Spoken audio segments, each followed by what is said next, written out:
النهارده اجرب الخوذه الهاف، اروح بيها وسط البلد واشوف الوضع هيبقى عامل ازاي.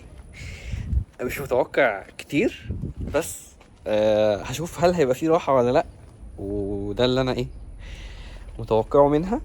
فهنشوف هل هستريح ولا لا في الخوذه الهاف. تمام.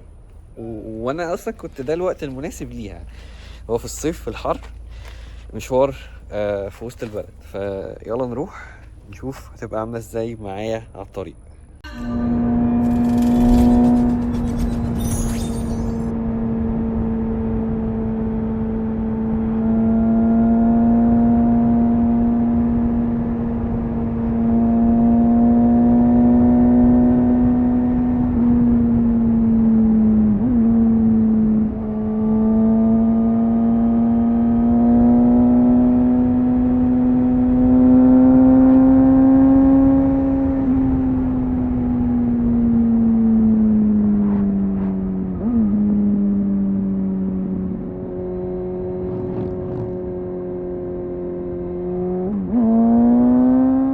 طيب دلوقتي انا خدت طريق مستر السخنة.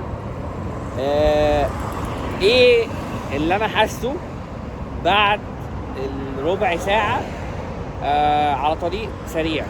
طيب، من 80 انت الهوا فظيع جدا ان انت تقدر تستحمله، يعني الموضوع صعب جدا. 100 120 كصوت رهيب.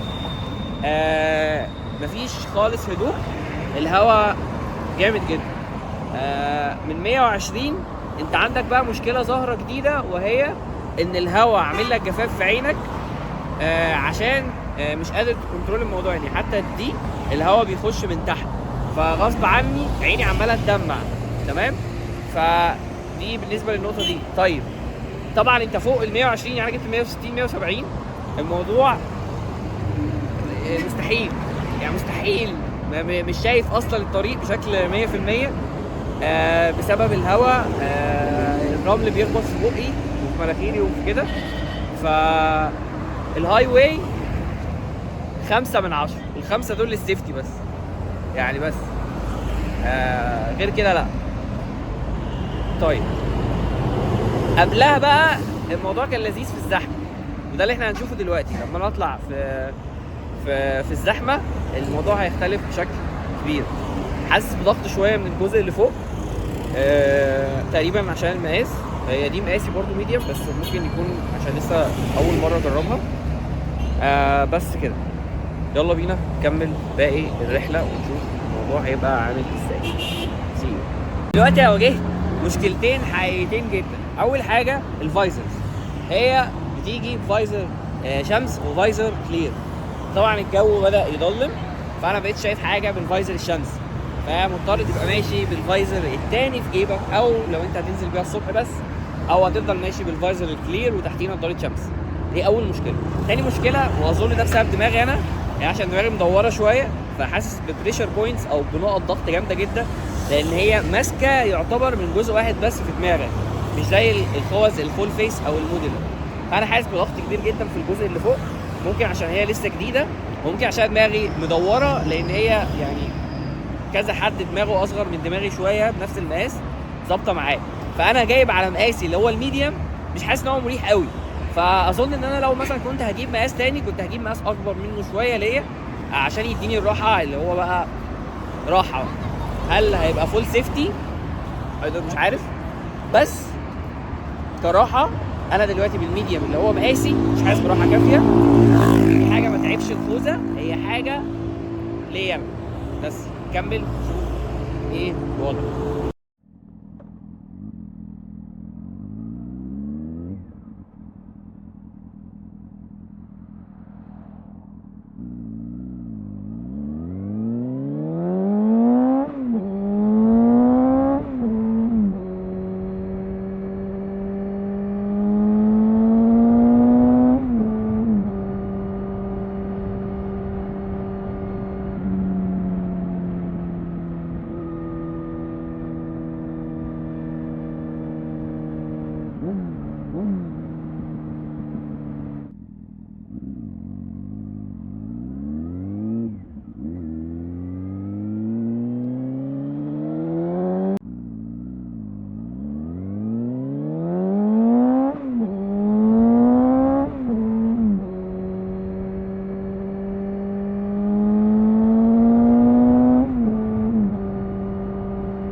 معانا في وسط البلد. فرق جدا الكلير فايزر، بجد فرق في التجربه جدا، كنت شايف جدا وحسيت ان الهوا مش مضايقني قوي زي الفايزر اللي هو بتاع الشمس. بس فايزر الكلير شكله بصراحه مش احسن حاجه يعني. الفايزر بتاع الشمس كان شكله اشيك. كراحه رقبتي ما وجعتنيش، بقالي تقريبا سايق بقالي ساعه وشويه. الدنيا زحمه جدا، جو حر جدا بجد، الموتوسيكل بيولع تحتي. مش حاسس ان انا مخنوق، مش حاسس ان انا نفسي اتقفل، مش حاسس ان انا اتخنقت. فهو حلو قوي جوه المدينه يعني وجهه نظري. لو انت هتجيبه وتجري بيه وكده مش احسن حاجه. لو انت طرقك كلها هاي واي مش احسن حاجه برضه. بس هو يعني بالنسبه مثلا لو انا شغال مثلا الموتوسيكل بوصل اوردرات او ايا كان بقى اللي انا بعمله بيه، فانا شايف ان هي تحفه كخوذه، تحفه بجد. لا يعني لو انا بشتغل وسايق بفول فيس الموضوع مستحيل. لو انا بشتغل وسايق بموديلر الموضوع مستحيل برضو بسبب وجع الرقبه. انما يعني هي الخوذه الهاف بجد خفيفه جدا، سهله قوي ان انت مثلا تشرب وانت لابسها، تاكل، ممكن تفضل لابسها وتنزل عادي، مثلا تروح توصل حاجه لحد او كده. شايف ان هي حلوه قوي في الحته دي، حلوه قوي لو انا ساكن يعني مثلا لاتس سي ان انا ساكن في امبابه وشغلي في وسط البلد، ساكن في امبابه وشغلي في مدينه نصر، تبقى حلوه قوي. انما مثلا هطلع تجمع، هروح طرق سريعه، مشاويري كلها طرق سريعه، لا يعني انا لا تتحسب ازاي. لو انا مثلا مشواري ساعه وبسوق 10 دقايق هاي واي و40 دقيقه مثلا او 50 دقيقه زحمه فاجيبها.